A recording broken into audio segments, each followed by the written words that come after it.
નમસ્તે મિત્રો, આજનો આપણો નવો ટોપિક છે વર્તુળનો પરિઘ અને ક્ષેત્રફળ. આજે આપણે શીખવાનું છે કે વર્તુળનો પરિઘ કોને કહેવાય, વર્તુળનું ક્ષેત્રફળ કોને કહેવાય, વર્તુળના પરિઘનું સૂત્ર શું છે, વર્તુળના ક્ષેત્રફળનું સૂત્ર શું છે, અને એ પરિઘ અને એ ક્ષેત્રફળના સૂત્રના ઉપયોગથી આપણે કોઈ પણ વર્તુળનું માપ આપેલું હોય, બરાબર, એના ઉપરથી આપણે એના પરિઘ અને ક્ષેત્રફળ શોધવાનું આજે શીખવાનું છે. અહીંયા તમે જુઓ કે એક વર્તુળ દોરેલું છે. તો વર્તુળનો પરિઘ એટલે શું? તો વર્તુળનો પરિઘ એટલે હું તમને સમજાવું કે મિત્રો અહીંયા માનો કે આ જે વર્તુળ છે એ વર્તુળમાં અહીંયાથી હું શરૂઆત કરું છું ચાલવાની, બરાબર. તો અહીંયાથી ફરતો ફરતો ફરતો ફરતો ગોળ ફરી અને પાછો એ જગ્યાએ આવું, તો જે જગ્યાએ પાછો આવું ત્યાં સુધીનું જે અંતર જે છે એનો શું કહેવાય? પરિઘ કહેવાય. શું કહેવાય? પરિઘ. અને વર્તુળનું ક્ષેત્રફળ એટલે શું? તો આ જે વર્તુળ આકાર આ દોરેલો જે ભાગ છે એના અંદર, એના દ્વારા અંદર જે આ ઘેરાયેલી જે જગ્યા છે એ જગ્યાને શું કહેવાય? એનું ક્ષેત્રફળ કહેવાય. શું કહેવાય? ક્ષેત્રફળ. તો આજે આપણે વર્તુળનો પરિઘ અને વર્તુળનું ક્ષેત્રફળ શોધવા માટે પહેલા વર્તુળને સમજીએ. વર્તુળને સમજવું પડે તો જ આપણે વર્તુળનું ક્ષેત્રફળ અને વર્તુળનો પરિઘ શોધતા સૂત્રો પરથી આવડશે. અહીંયા જો મિત્રો, આ એક વર્તુળનું કેન્દ્ર છે. આ શું છે? કેન્દ્ર. વર્તુળના કેન્દ્રથી વર્તુળની કોઈ પણ એક બાજુએ અહીંયા સ્પર્શ કરતો જે રેખાખંડ જે છે એને વર્તુળની એની શું કહેવાય? ત્રિજ્યા કહેવાય. શું કહેવાય? ત્રિજ્યા. ધ્યાન આપજો હા ખાસ, આ વર્તુળની ત્રિજ્યા કહેવાય. અહીંયા કેન્દ્રથી આટલા અહીંયા આ દોરીએ તો શું કહેવાય? ત્રિજ્યા r કહેવાય. શું કહેવાય બેટા? ત્રિજ્યા શું છે? આ r. હવે અહીંયા ધ્યાન આપજો. તો આ રીતે અહીંયા ત્રિજ્યા જે છે એટલી ને એટલી ત્રિજ્યા બીજી બાજુ પણ થાય કે ના થાય? આ રીતે થાય ને. તો આને પણ શું કહેવાય? r. આ પણ ત્રિજ્યા છે વર્તુળની.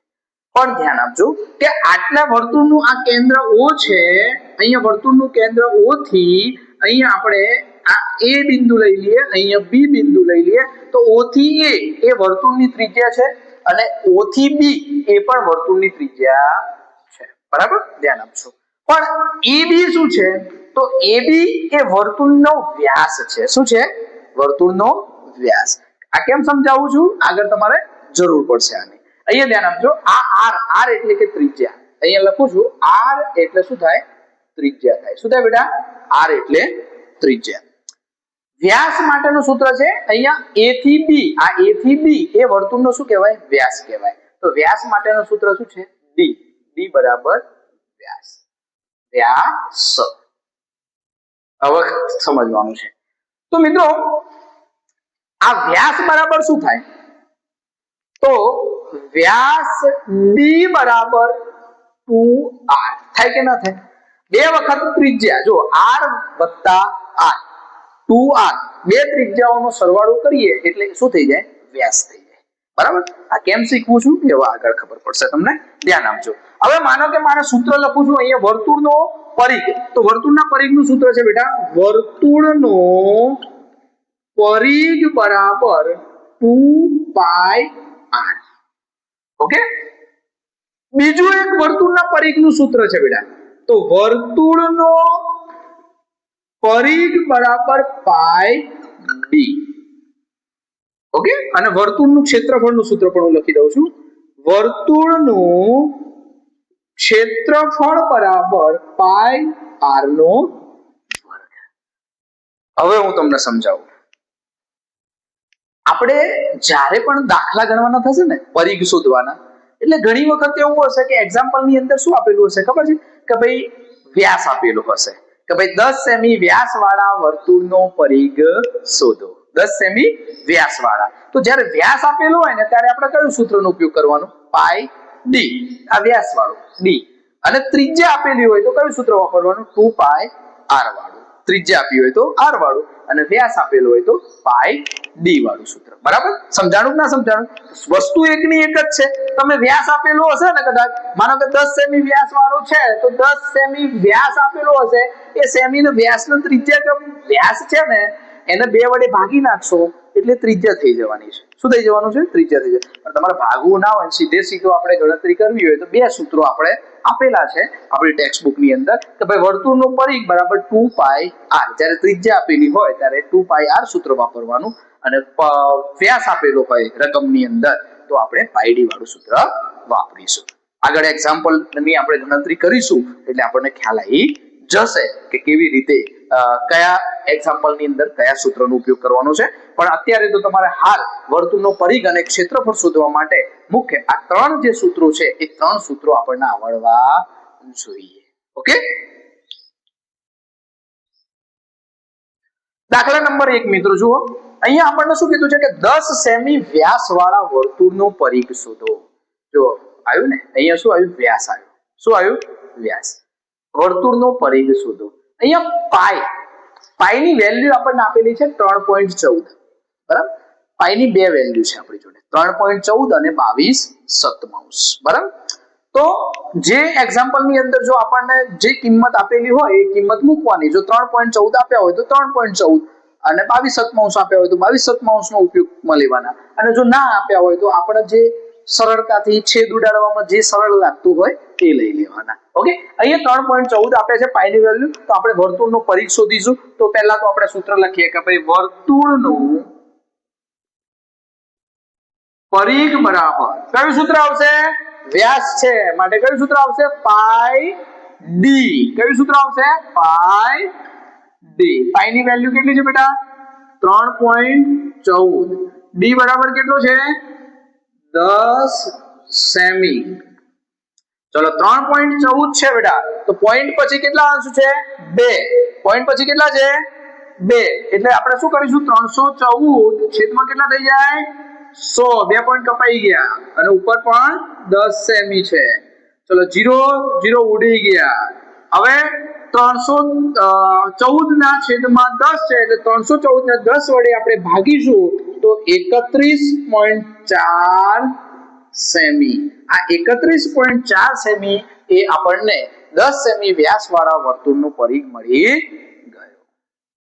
ચલો દાખલા નંબર 2 અહીંયા જોઈએ કે 14 સેમી ત્રિજ્યા વાળી વર્તુળાકાર તકતીનો પરિઘ કેટલો થાય? અહીંયા શું આપ્યું છે બેટા? ત્રિજ્યા આપી છે. શું આપ્યું છે? ત્રિજ્યા. અને પાઈ ની વેલ્યુ કેટલી આપી છે? 22/7. તો ત્રિજ્યા આપી છે અને વર્તુળનો પરિઘ શોધવાનો છે. તો આપણે સૂત્ર લખીએ કે ભાઈ વર્તુળનું પરિઘ બરાબર 2πr. કારણ કે ત્રિજ્યા આપી છે માટે કયું સૂત્ર આવશે? 2πr. 2. હવે પાઈ ની વેલ્યુ કેટલી છે બેટા? 22/7. ત્રિજ્યા કેટલી છે? 14 સેમી. ચલો ધ્યાન આપજો, હવે છેદ ઉડાડવાના છે. 7 દુ 14. હવે 22 ને 2 વડે ગુણો તો 22 દુ 44 અને 44 ને 2 વડે ગુણો તો 44 દુ 88. કેટલા થાય બેટા? 88 સેમી. આ શું થઈ ગયું? 14 સેમી ત્રિજ્યા વાળી વર્તુળાકાર તકતીનો પરિઘ શોધવાનું કીધું છે, તો આપણને મળી ગયો 88 સેમી.